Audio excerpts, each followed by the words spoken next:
From his initial written statement, these allegations are completely false and are a desperate political attack by the National Democratic Party and the Washington Post on this campaign. Don't you love it when they try to swap out me with this campaign?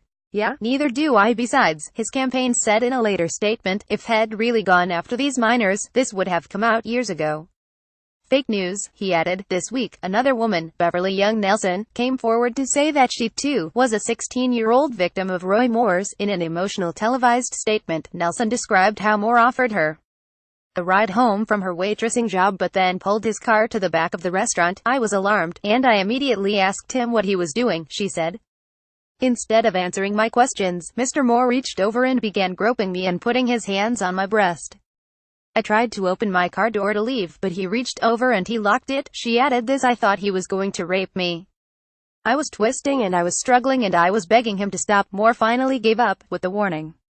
He told me, he said, you're just a child, and he said, I am the district attorney of Etowah County, and if you tell anyone about this, no one will ever believe you. Nelson revealed her decades-old secret after Moore mocked his other accusers. She added that she voted for Donald Trump, to make clear that she was not politically motivated in going public now. I'm bone wary of those fellow liberals attacking her for that. I don't know why she supported an admitted UAL predator for president, but I don't need to know.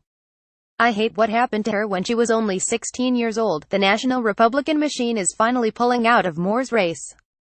Many GOP leaders now call for him to step aside.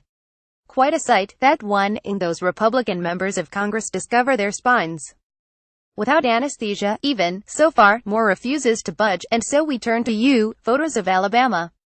Your country needs you. Imagine the message for every girl in America if Roy Moore is elected to the U.S.